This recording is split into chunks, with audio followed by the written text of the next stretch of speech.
buying up the Middle East oil. Which was our traditional supply. So circumstances pushed us in a certain direction. I mean, I think India's position, everybody's obviously one of the world's big powers, so what you do matters. And in Europe, people have been a bit equivocal about India's position on the Russia-Ukraine war. Why aren't you more committed to the Ukraine fight? Now you have another big war close at hand in Iran and so on. Explain to the audience here, you're sitting in Delhi, how do you see the challenges posed by those two conflicts and India's national interests and how you're trying to steer them? Mostly countries are committed towards the fight and are equivocal about one's stay observer as a general proposition. Yeah. So I can think of a lot of wars close to us where the rest of the world is quite equivocal. In this particular case, here's the challenge. You have, for the sake of simplicity, four parties, which is US, Israel, Iran. I'm using the Gulf as a part, though I accept they have a very differentiated position. And we have extremely good, extremely strong relations with all of them. So when you have then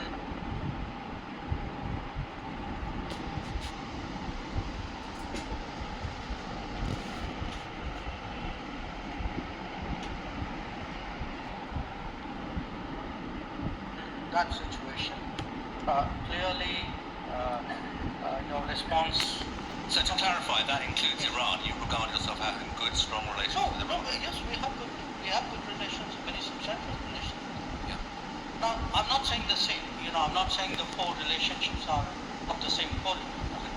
For example, clearly where the Gulf is concerned, we have 10 million Indians living in the Gulf.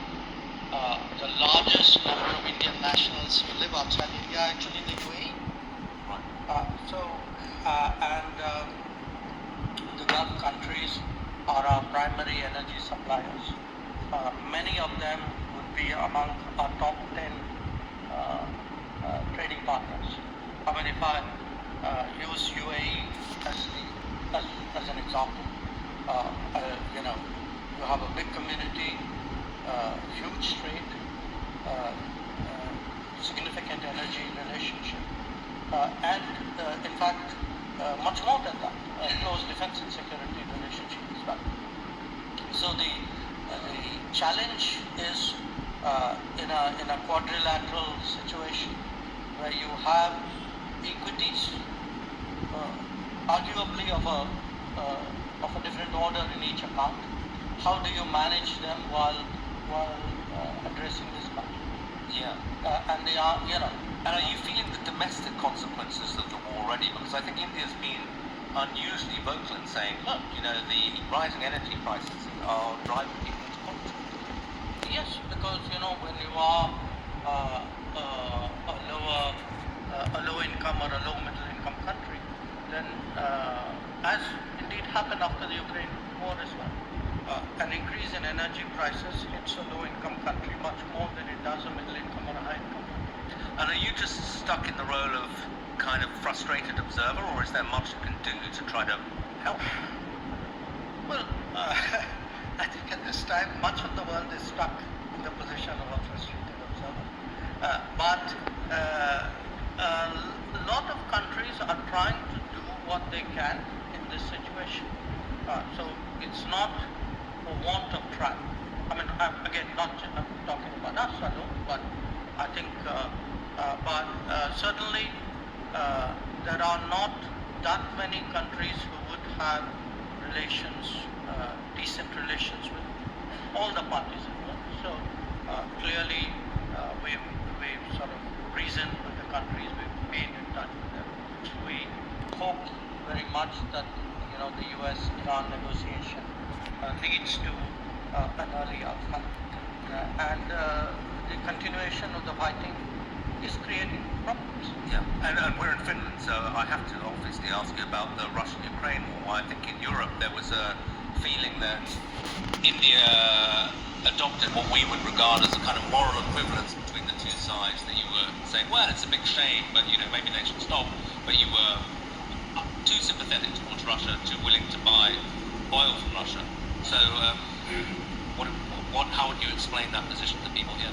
Well, I'd make two observations. I buy oil. I buy oil based on cost and availability. So at that point of time,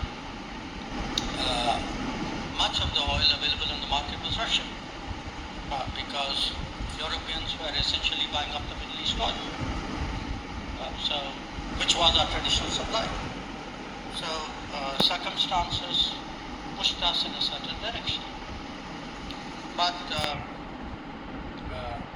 since you spoke about moral ambiguity, I would say this, no European country has been attacked with Indian weapons. I wish I could say that for European weapons vis-a-vis India. So keep that in mind. Be more explicit so that people understand what you're saying. Europeans sell weapons which are used to attack India.